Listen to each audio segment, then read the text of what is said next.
See tonight on the unpredictable. What does she say? Can you translate it for us? And always entertaining. And how can a country go from being led by William Wallace to Saturday nights from 6 p.m. only on GB News, the People's Channel. Britain's news channel. You're going to want to stay tuned, trust me.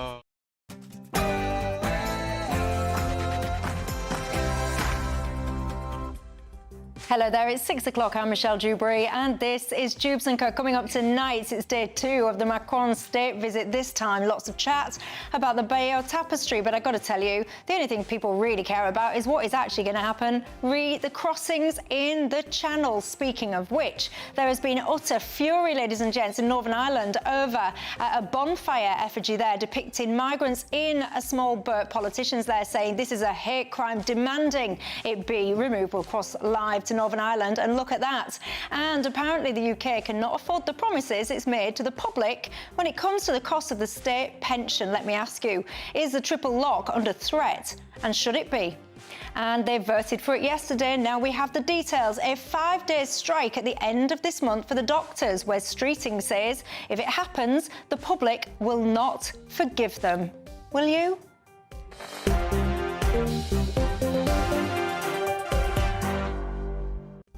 All of that and lots more. My panel tonight, so I've got Rupert Lowe, the independent MP for Great Yarmouth. Alongside him, I've got Bill Rammell, the former Labour minister. But before we get stuck in, let's cross live and give you your 6 o'clock news headlines.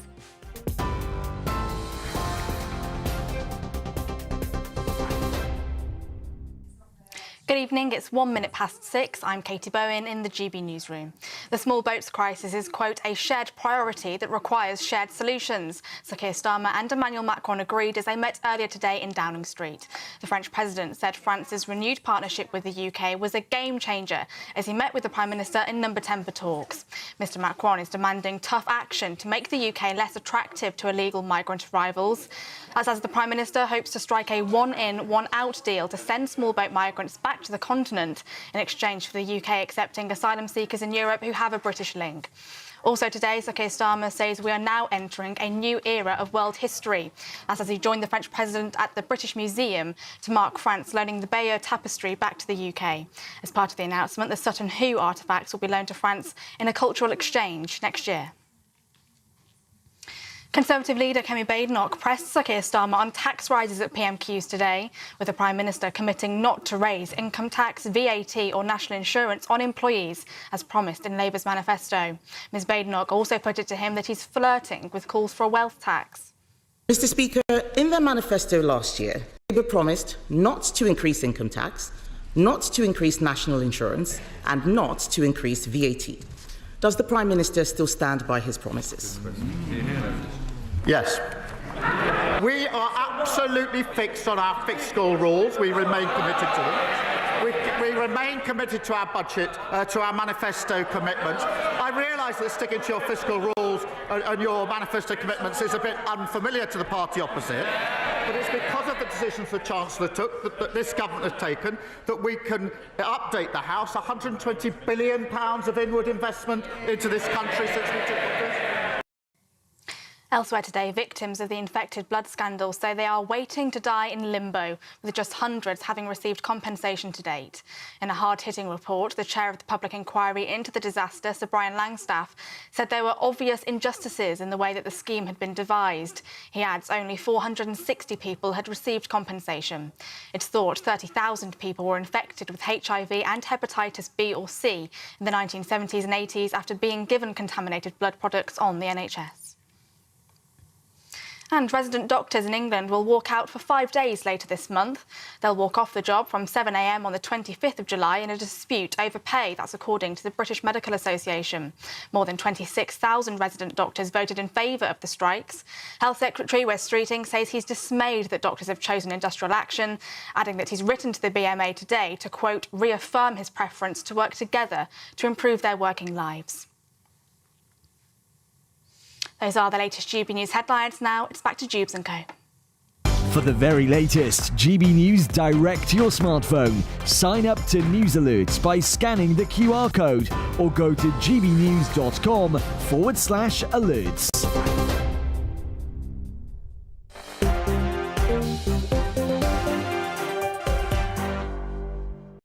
Thank you very much for that, and hello and good evening, everybody. How are you today? I am Michelle Dewberry. This is Dewbs & Co, keeping you company till 7 o'clock tonight. Alongside me in the studio, I've got Rupert Lowe, the Independent MP for Great Yarmouth. Alongside him, I've got Bill Rammell, former Labour Minister. Good evening, gents. You're both very welcome tonight.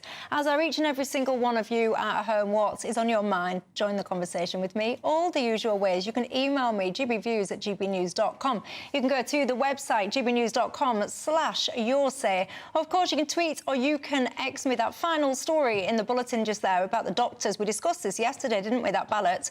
Well, now, as you've just been hearing, we've got those details, a 5-day strike towards the end of July. Let me ask you this. Would you support and do you support those so-called now resident doctors in that strike? Are you on the waiting list? And if so, how on earth do you feel when you hear about yet another strike? We'll be coming on to that before the end of the programme. But for now, Macron, his second day of his 3-day state visit. Lots going on today, lots of conversations about tapestries and many other things. So let's listen to some of the highlights, shall we say, from Keir Starmer. And today the UK is proud to stand shoulder to shoulder with France, leading the coalition of the willing to support Ukraine, as well, of course, as working together to call for a sustainable peace in the Middle East.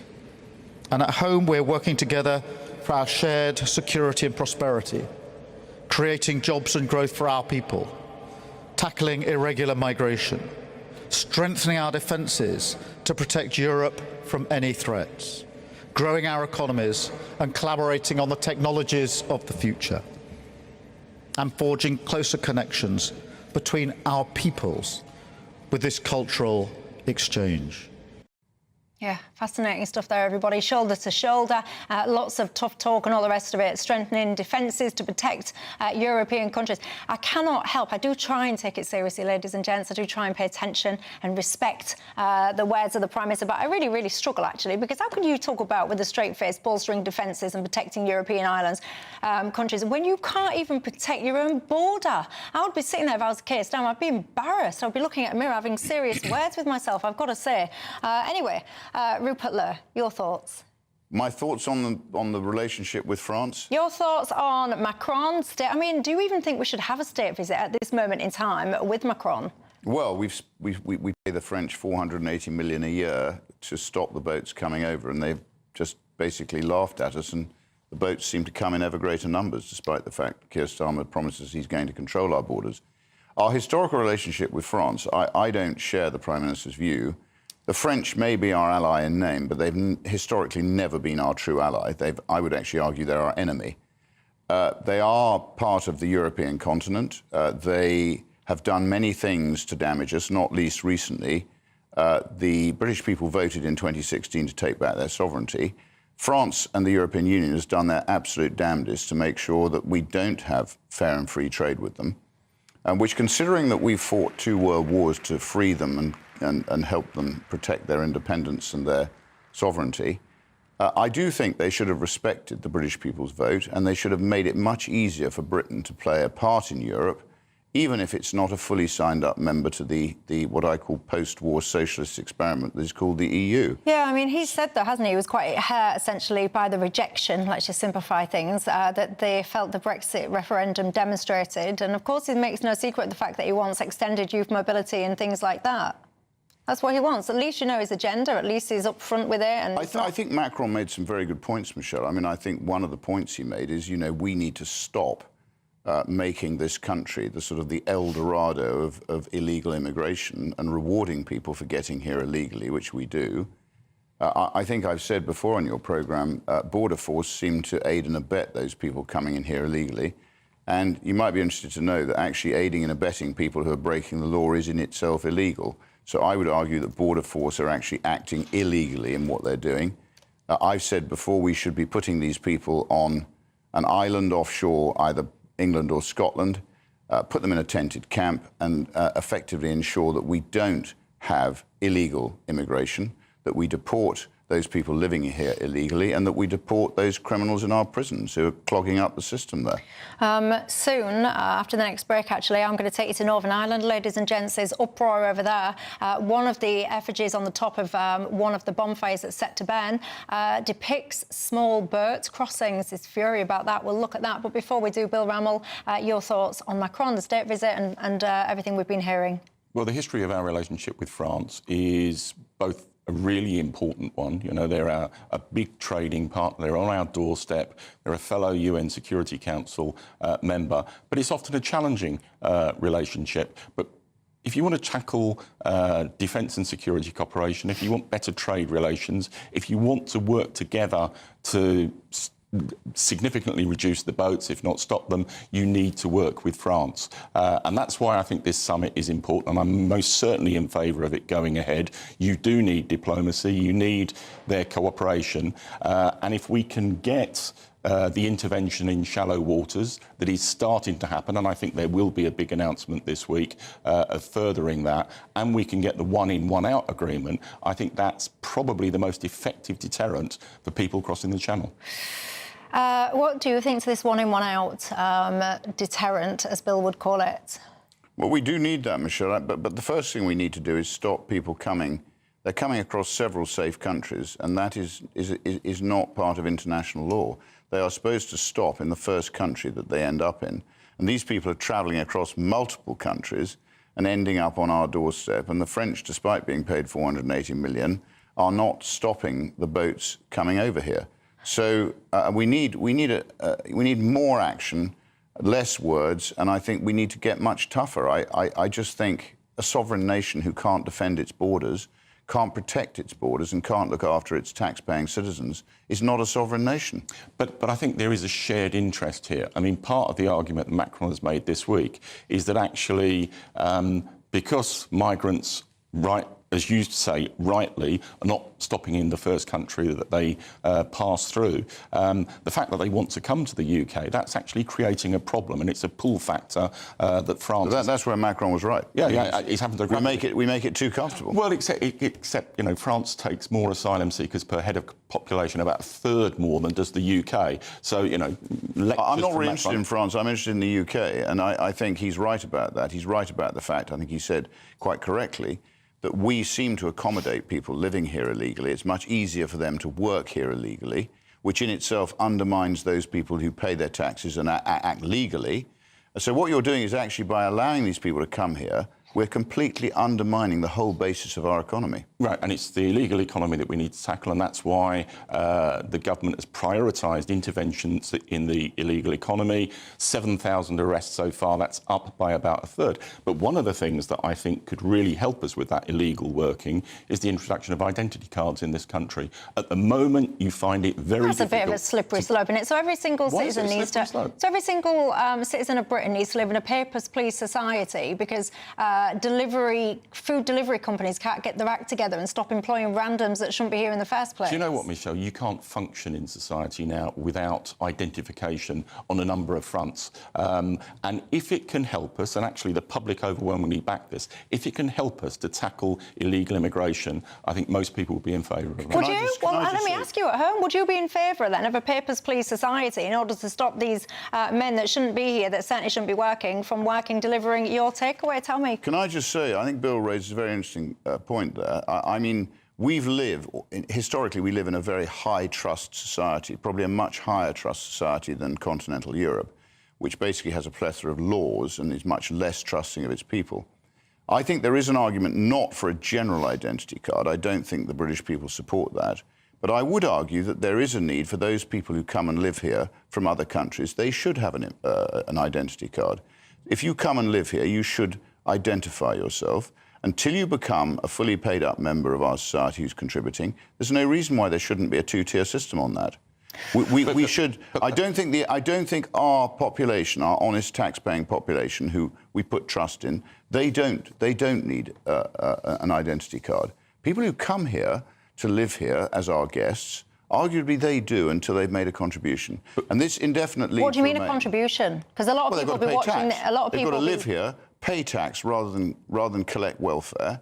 and actually make a contribution to Britain. That's what we want. But Rupert, unless you make it universal, you're not going to stop illegal migrants disappearing into the black economy. That's what you've got to tackle. And by having a universal system, someone who rocks up to get a job, where's your identity card? No, you can't have that job. I mean, surely it's not rocket science. You go to these companies that are hiring illegal workers and you absolutely batter them with fines and all the rest of it until they very, very quickly learn you don't hire someone that's not got legal status to work in this country, whoever you are. And if you keep doing that, guess what? We're going to stop and restrict your ability to trade in this country. And that is happening, and that's why there's been a significant ramping up of investigations into workplaces in terms of illegal migrants. But I think you need a multifaceted approach, and I think identity cards can be an additional contribution. British people don't like identity cards. Look at the polling evidence. That's not true, Rupert. Well, why don't you tell me at home, do you like identity cards? Would you be willing to carry one? And actually, what about Rupert's suggestion that actually it would be some kind of two-tier solution? Would you support that? By the way, speaking about border control, have you all seen what's been going on in Poland? We might take a look at that one day. You've had citizens trying to protect their borders there. You've had the army out trying to protect their borders there. It's very fascinating when you look into it. Anyway, look, we'll continue this conversation after the break about small boats, because over in Northern Ireland there's been uproar. One of the bonfires there set to take place. The effigy on top of that depicts small boats and migrants. We'll cross live to Northern Ireland to discuss. See you in 2.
This is our country, and we think it's amazing.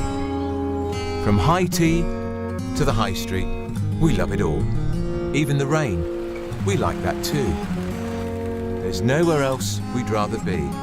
That's why we're here to be the fearless champion of Britain, its voices and its values. Because we are GB News, the People's Channel, Britain's news channel. Westminster's full of talk, but out here, it's the real world. Am I allowed to talk now? No, that's it. This is where it matters, real people and real lives. That's what politics is all about. In fact, has Trump made a good start? No. Straight answers, no spin, and just a couple of pints. How many fingers have I got up? About 10. So join me for Lee Anderson's Real World every Friday at 7 p.m, only on GB News. The People's Channel, Britain's news channel. Good Afternoon Britain isn't just about us. The wonderful thing about this programme is it's about everyone watching. It's an interactive programme. Well, there absolutely is something to see here, and we're going to be talking about it more. Whether it's breaking royal news, please bring us up to date. Or indeed a particularly punchy speech in the House of Commons. Very, very curious. We bring it to you live, and then we bring you live reaction as well. That's Good Afternoon Britain, weekdays from midday. Only on GB News, the People's Channel, Britain's news channel.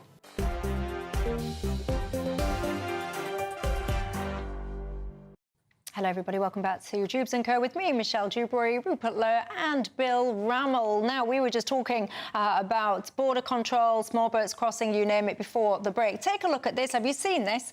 If you are listening on the radio, I shall describe it, ladies and gents. It's essentially the preparations for a humongous bonfire over in South Belfast. At the top of, it's like a huge crate of pallets, basically. It's immense.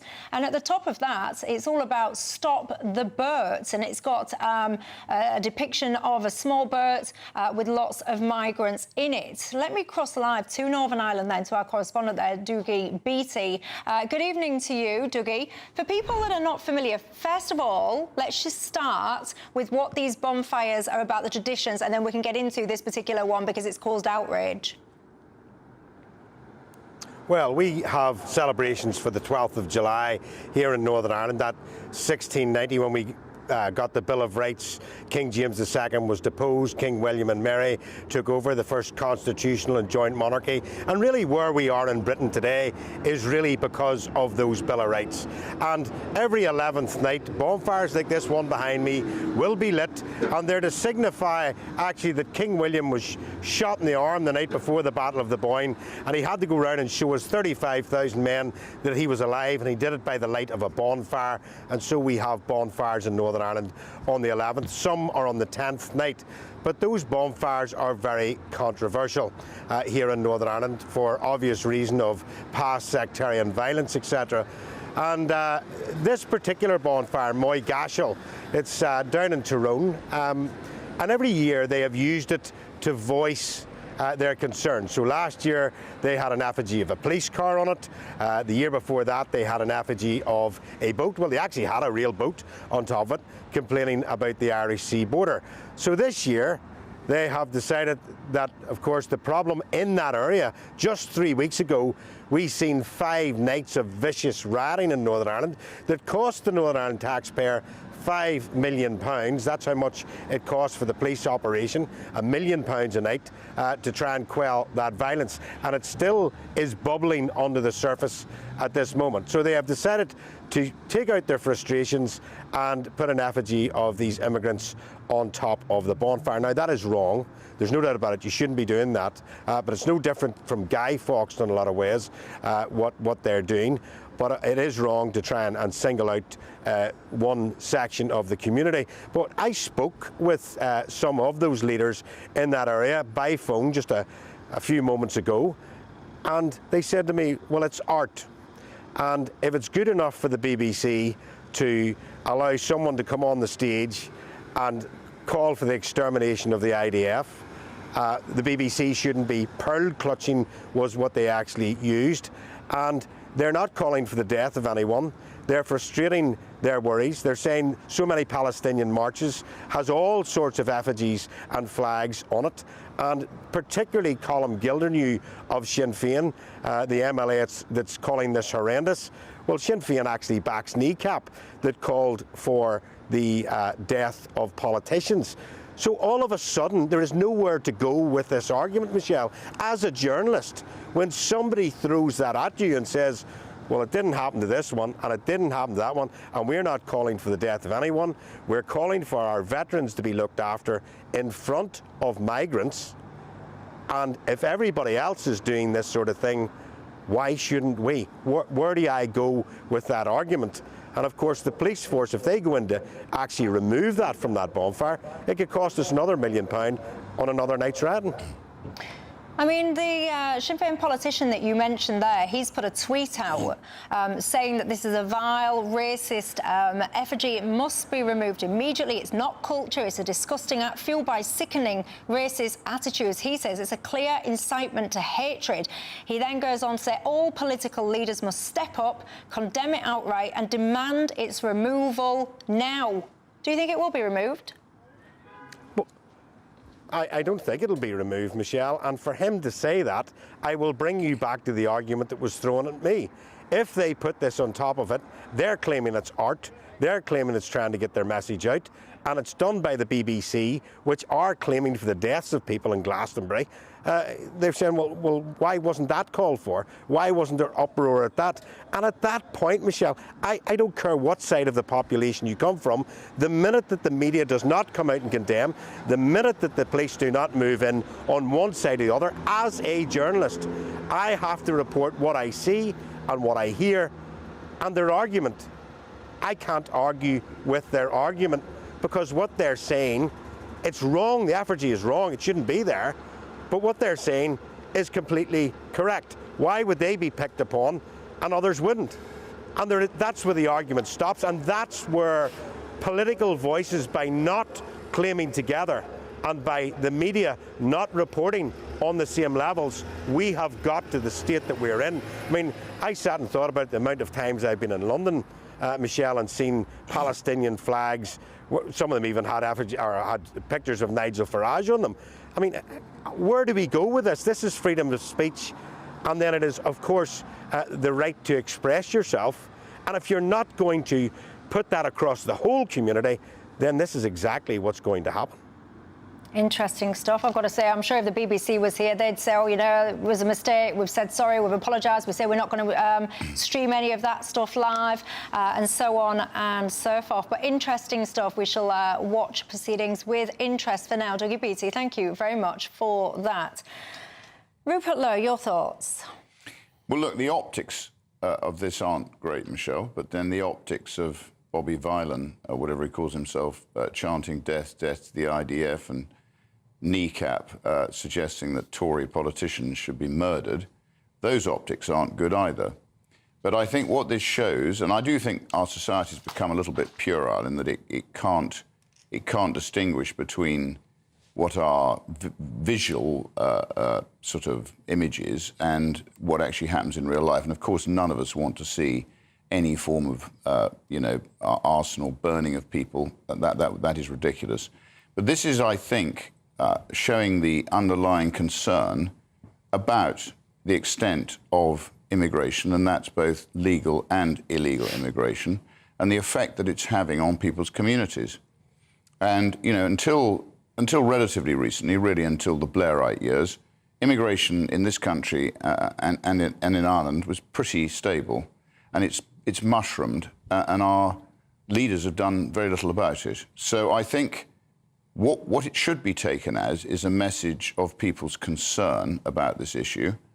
It shouldn't be taken literally. Nobody should be beguiled into thinking that it's what they're suggesting should happen. But I think it is sending a message that there is vast concern in the local community in that part of Ireland. Yeah, I mean, where are you on this one? I mean, one of the things that Dougie was saying there is, well, you're not policing one set of people, but then you want to police us, but then ultimately two wrongs don't make a right, do they? Bill Rammell, your thoughts? But they are policing it. You know, the guy at Glastonbury is being investigated by the police. And look, you know, bonfires in the Unionist community in Northern Ireland, it's part of their history and culture. This is not that. This is, you know, a depiction of migrants on top of a bonfire, which is effectively an incitement to violence. And I'm a passionate advocate for free speech and open debate, but I draw the line at violence and advocacy of violence. And I frankly think this is sickening. I think the police in Northern Ireland should intervene, they should take it down, and it should be properly investigated. And the bit that didn't come out from Dougie's piece is actually there's been absolute cross-party condemnation of what has happened. So yes, Sinn Féin, but also the DUP, the SDLP, the Alliance Party and the UUP. You know, this is not acceptable and tolerable in a decent, civilised society. Optics bad, I agree. But kneecap, I don't think are being investigated, are they? I think they've been let off. I thought it was still going on, but there was a couple of different investigations. In Sussex, you've got a place called Lewis, and they have effigies, and I'm looking at some as we speak now. Rishi Sunak was one previously. They do all different MPs. You've got Nigel Farage, an effigy of Nigel Farage was paraded through the streets there in their bonfire traditions. And this is kind of the problem. I remember as well, do you remember a Grenfell one? Do you remember there was a bonfire where someone depicted Grenfell? I'm sure he, from memory, I can't remember now, I think he got a suspended sentence or something like that for the offence that he'd caused. Where are you on this topic, ladies and gents? Get in touch and let me know your thoughts. But yeah, two wrongs don't make a right. I mean, surely nobody should be depicting anyone, whoever they are, quite frankly, being set on fire, whether that's a politician you dislike or migrants that you dislike or whatever. But then some people will get in touch saying, but it's a slippery slope. These people would regard it as art. But that's stretching it a little bit, isn't it? I think most people are pretty grown up, Michelle. I think the British public are very solid. I think they know the difference between right and wrong. And at the end of the day, as I say, whilst the optics bad, and it would be, in my view, better not to be depicting this kind of pyre, if that's what they've chosen to do, that's a matter for them. But I think it does show how concerned people are about their communities being disrupted. And I'll just show that video again, because you see you've got the boat on the top, so you've got the stop the boats thing, but also the second part of that is that they're saying veterans before refugees. So their messaging there is that actually you're prioritising the wrong people within society. That would be their messaging. But do you know what? Context, right? You know, I said there's a history and it's part of the unionist culture to have bonfires. But these bonfires, in recent history, have completely got out of control. That's the environment within which this depiction is being put forward.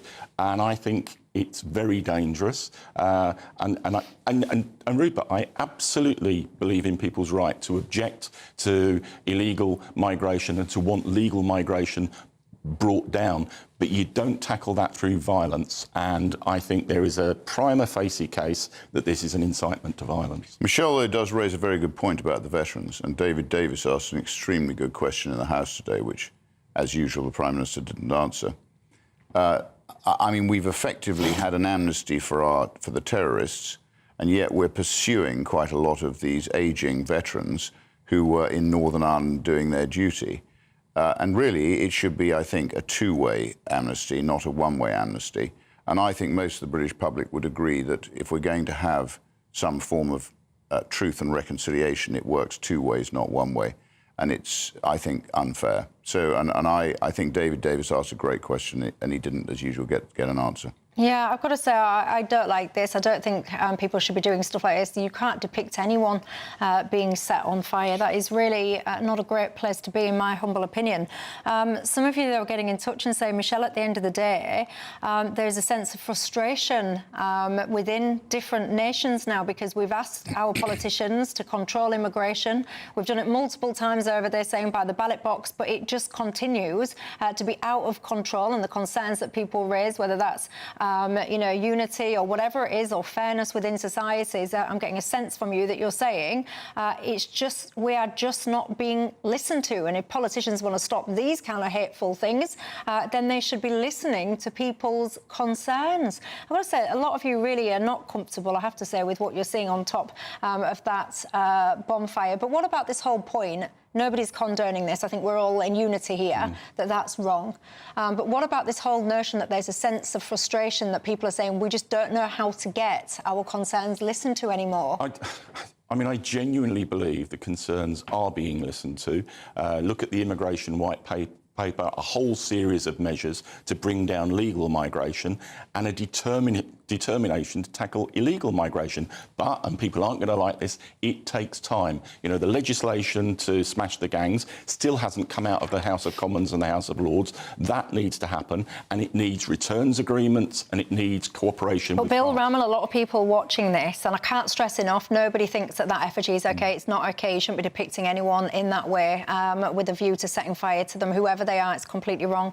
But some people, when you're saying, yeah, concerns are being listened to, many people will be shouting at their screens going, but Keir Starmer's given the impression to people that he believes if you're concerned about uncontrolled immigration, you're somehow far right. I don't think he's given that impression, and he's made it abundantly clear in the actions he's taken since he's been Prime Minister and with the immigration white paper that there is an absolute determination to bring these numbers down. But we would be lying to people if we said that can happen overnight. You know, I was a member of the Well, last... what's it doing with stupid slogans like smash the gangs then when the exact opposite is happening? Because the legislation hasn't passed through the Well, House of Commons and the House of Lords. And yeah, in terms of messaging and communications, the government should have been much clearer. This change will take time. And I don't think this is a party issue. I think this is literally a government issue. And you know, David Cameron promised that immigration would come down. Theresa May promised it would come down. Boris promised it would come down, and it actually went up. So this has been going on for a long time, and I actually fully understand people's concerns. You know, we don't really do enough about it. We actually encourage it. We translate everything for those people who don't speak English. And as I've said on a regular basis, if you come to this country, you've got to speak our language.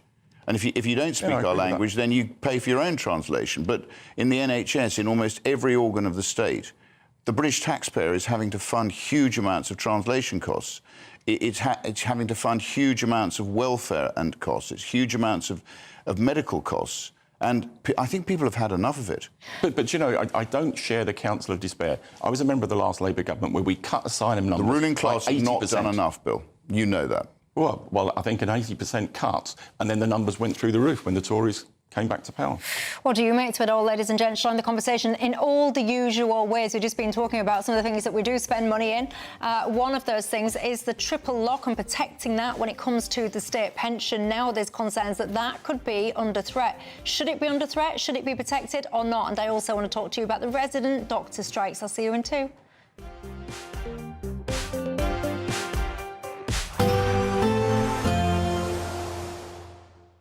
Ready to soak up that holiday sunshine? Won't we need some cover? No worries. All sorted. All Clear Travel Insurance sponsors GB News travel destinations forecast.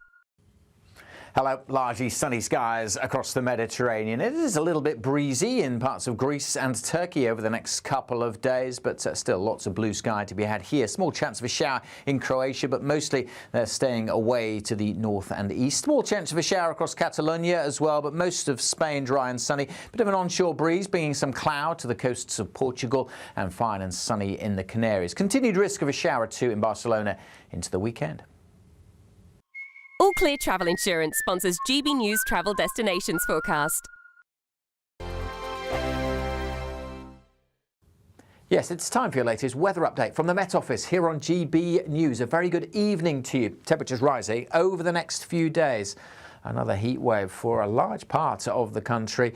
Strong July sunshine thanks to this strong area of high pressure. There is a weather front just draped over northern Scotland that will continue to bring some cloud and patchy rain here through the night and for tomorrow. But most places under the influence of high pressure will be dry. Light winds may turn a bit misty in a few spots, particularly around western coast, and it will be quite a warm night, especially so in the southeast and East Anglia. 16-17 to start the day on Thursday. Should be a lot of sunshine across England and Wales tomorrow, more so than today, although parts of the west will start a little drab and a little misty, probably starting fairly cloudy too for Northern Ireland. Good chunk of central, southern and eastern Scotland also having a sunny day tomorrow.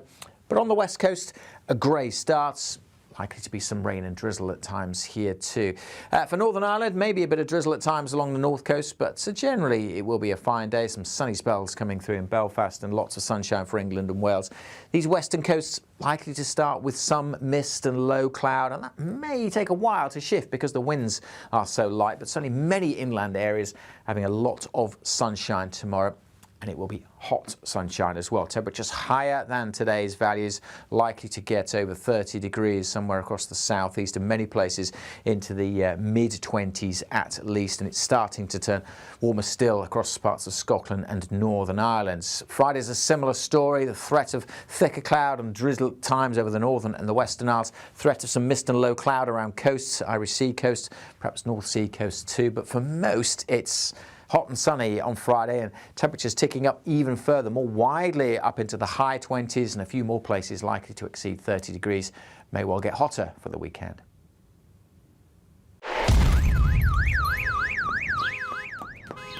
Crash Law 24 sponsors GB News Traffic and Travel Report. Good evening. This is the latest AI travel news from GBNews.com. As of today, significant travel disruptions are affecting road services in various UK regions. In Northumberland, a collision has closed the A1 southbound, causing delays for motorists. In Northamptonshire, the A45 eastbound is shut down after a major accident, complicating drivers' plans. Suffolk travellers face up to 20-minute delays on the A14 due to congestion.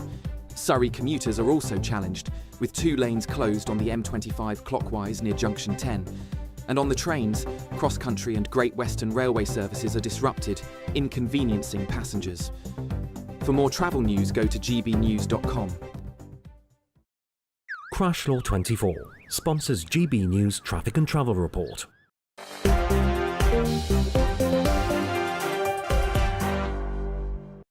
Hello everybody, Michelle Dewberry, Bill Rammell and Rupert Lowe alongside you till 7 o'clock tonight. One of my viewers, JW, got in touch saying, Michelle, I am absolutely seething about the triple lock. It absolutely should be protected. How on earth can they think of reducing my pension while giving freebies to all and sundry? He says, although, you've got to be honest, the Labour Party seem to like their freebies, don't they? What is JW talking about?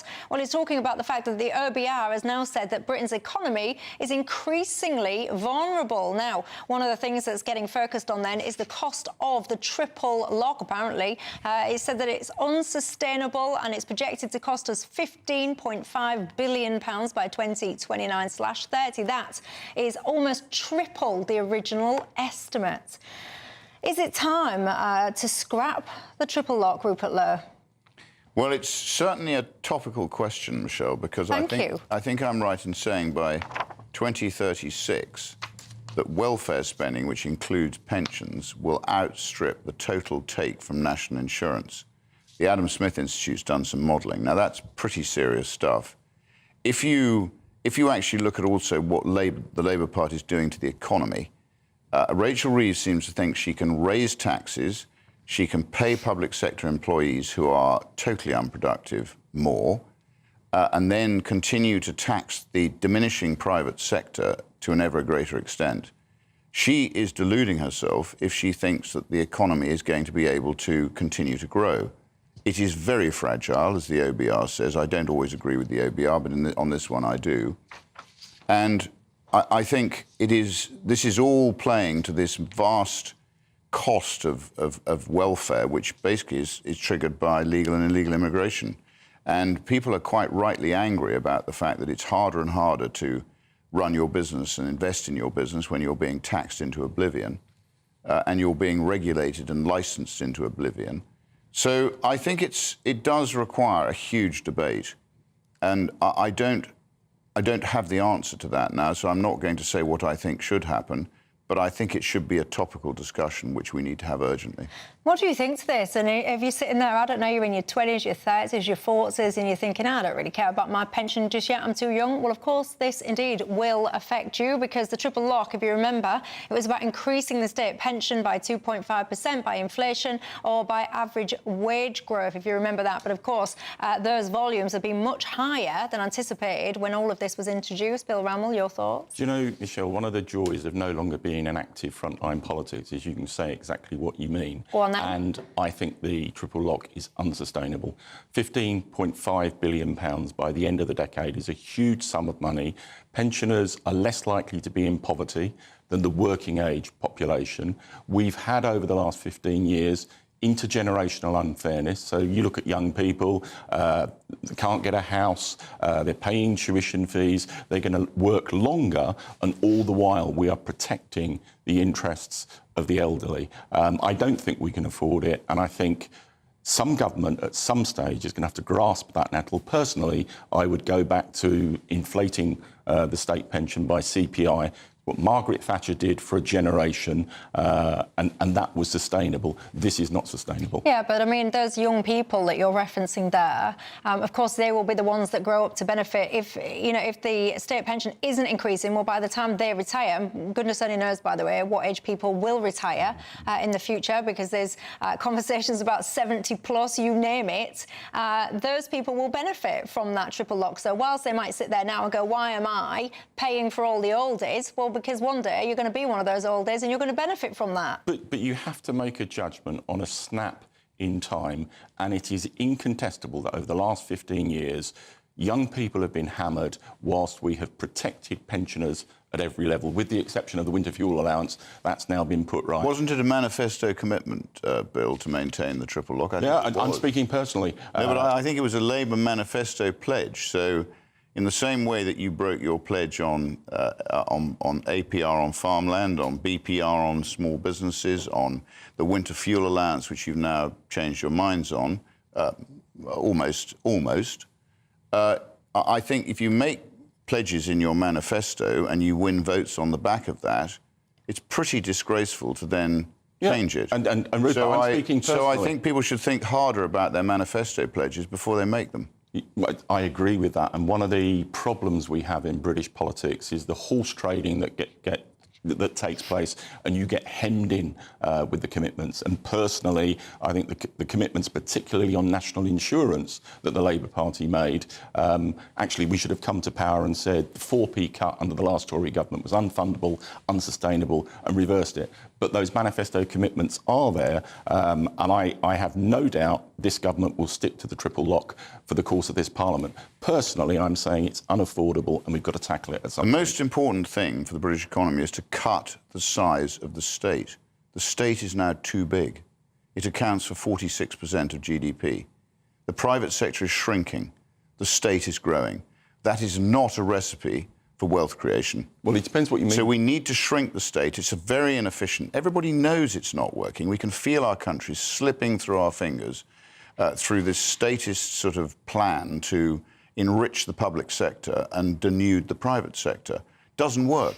But people have tried it throughout history and it fails. And it will fail this time. It depends what you mean by the state. Now, personally, I'm in favour of welfare reform. It's why I was so disappointed with the rebellion last week. We've got to reform welfare, but the positive elements of the state, so investment in the National Health Service, investment in education, investment in research and development, we massively need as a country. I'm sorry, Bill, the National Health Service, in my view, is almost a fraud now. People are outsourcing to the private sector treatment. They can't get appointments. Well, so you they're actually paying their national insurance and they're not getting nothing back for it. If the private sector did that, they'd be up in front of a judge. You two have just teed up my nice debate topic well for me, because I want to talk to you about resident doctors, now so-called. 5-day strike we're looking like towards the end of this month. Would you support that? Welcome back to Britain's Newsroom with Andrew and Beth. Hello everyone, Patrick Christie's here. I'm Michelle Dewberry. Britain's News Channel. Access the stories that matter to you. Take the GB News family with you on any device, and as long as you have an internet connection. Tune in to GB News anywhere on the planet or beyond. GB News, the People's Channel, Britain's news channel. Join me, Nana Akwe, for an informative, interactive news programme with a difference. It's fun. No, he didn't say that, Dave. I'm so surprised. I think there's an element of truth to that. Join me from 3 p.m. every weekend, only on GB News, Britain's news channel. Good Afternoon Britain isn't just about us. The wonderful thing about this programme is it's about everyone watching. It's an interactive programme. Well, there absolutely is something to see here, and we're going to be talking about it more. Whether it's breaking royal news, Please bring us up to date. or indeed a particularly punchy speech in the House of Commons, Very, very curious. we bring it to you live, and then we bring you live reaction as well. That's Good Afternoon Britain, weekdays from midday. Only on GB News, the People's Channel, Britain's news channel. The 12th, a day to celebrate history, community and family here in Northern Ireland. Join me, Arlene Foster. And me, Doogie Beattie, as we bring you live coverage of the July 12th celebrations. Right across the United Kingdom. It's all happening here on GB News, the People's Channel, Britain's news channel. Mornings don't have to be tiresome, especially if you have the right company. Wake up to news as it happens, opinion and debate, and of course, a little bit of entertainment too. Because when the kettle's on, we're on. That's Breakfast on GB News, a show worth waking up for. Every morning from 6 a.m. Only on the People's Channel, Britain's news channel. We'll spread the news, you spread the word. At GB News, we love to hear from you, our loyal community. So drop us a line at gbnews.com/yoursay. There you can talk to each other and also to the presenters live on air. gbnews.com/yoursay, because GB News is your channel, Britain's news channel. From the school run to the home run, watch a new show for all of Britain. He can say whatever he wants. A straight talking show where all voices are heard. And, you know, when are we going to stop talking about smashing the gangs and actually do it? With the stories that matter from every part of our country. There's a bit of a crash landing there for your Chancellor. Bold, fearless and standing up for you. That's me, Martin Dewbs, 3 p.m. till 6 p.m, weekdays, here only on GB News. The People's Channel, Britain's news channel.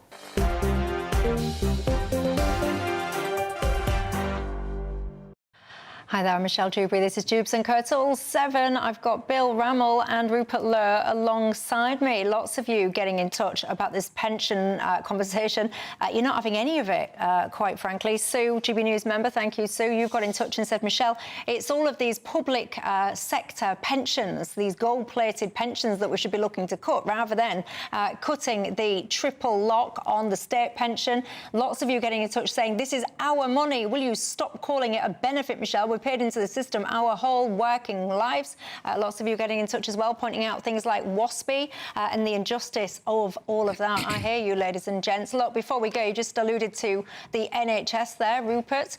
We discussed this last night. The ballot for resident doctors, of course, passed, saying that they would support strike action. Now we've got the details of potential 5-day strike towards the end of this month. Wes Streeting, the Health Secretary, says that the public will not forgive the doctors if indeed this happens, because they have had essentially a 29% pay rise almost over recent years. Rupert, your thoughts? Well, they were paid an extra 5.4% last year, so not many private sector companies paid their staff that much more. I agree with Wes Streeting. I don't often agree with Labour, but I agree with him on this. I think they need to grow up and actually concentrate on serving the British public, which is what they're paid to do. And not try and serve themselves to the extent that they're attempting to do now. Wes Streeting, I mean, it's not rocket science to work out that if you go into a union and you basically bend over, give them anything that they want, it's not rocket science that they're then going to come back for more. Well, look, we had to seek to settle those disputes because I think it was about 1.5 million appointments had been cancelled over several years. But this pay claim... Yeah, but it's not a settlement. It was just a all right, yeah. I'll give you whatever you want. But that's the context, and it's why this claim is utterly unacceptable. I mean, 22% over 2 years, 5.4%, and they now want 29%. And I think, and it's not fashionable to say this, but I will, I think the BMA is one of the most militant, unreasonable trade unions that there is. And I think the government has got to stick to its guns and say no.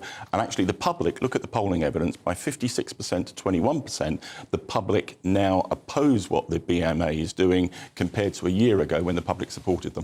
Hamble, you've got in touch. I've not heard from you for a while, Hamble. Nice to hear from you again. You've said in most fields of employment, we do our time with a greater reward later in our careers. It feels that the doctors want their pay increments all at once at the beginning of their careers. June says, have the BMA been taken over by left-wing extremists? She says, I did support the doctors last year, but certainly not this year. She says that they are pushing their luck and they need to struggle like the rest of us in society and the nurses. Alan, you're saying, Michelle, this feels like blackmail, essentially blackmailing us all to bolster their own incomes. I mean, I'm not really seeing anyone that really supports the junior resident doctors. I mean, what? OK, one of you got in touch now saying, I'm actually glad that the doctors are going out on strike, basically because it will annoy Keir Starmer. Well, I've got to be honest, I think it'll annoy you more if you're on the waiting list and you can't get seen because the doctors are still pushing. How do you think this will be resolved? I think this is one where the government has just got to dig in. And, you know, context, the starting salary for a resident doctor, junior doctor, is almost £39,000 a year. I think most people would believe that that's a reasonable starting salary, and it's gone up by £9,500 over 3 years. this is just not on. Lots of you saying that you think these doctors should be sacked. Well, who's going to look after you then? I think that's not really going to provide the outcome that you want. And I've got to tell you, Bill Rammell, you're wrong when it comes to ID cards, because so many of you have got in touch with me.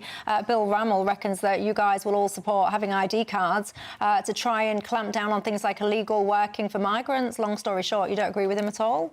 Let me say this very gently. Your viewers aren't necessarily a representative sample of the British public. They're very fine people, Bill. They are very fine people, but look at the last YouGov poll, and an overwhelming majority of the British public support ID cards. OK, so the overwhelming amount of people support them, just not you guys. Apparently you're completely different. I've never, ever been polled by YouGov or anyone else in all my life. I don't actually know anyone that has, so there might be some suggestions that actually some of these polls are not quite as neutral as people might suggest, and that is a broad observation, not aimed at anyone in particular. But look, that's all we've got time for. Bill Rammell, thank you very much for your company. Rupert Lowe, thank you for yours as well.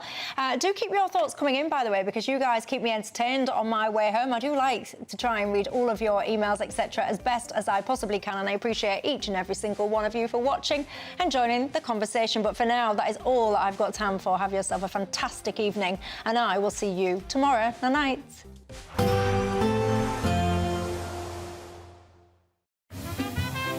Heavy showers first thing will be followed by a warm, cosy day.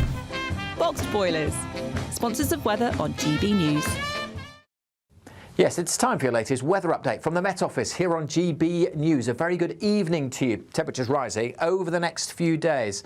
Another heat wave for a large part of the country.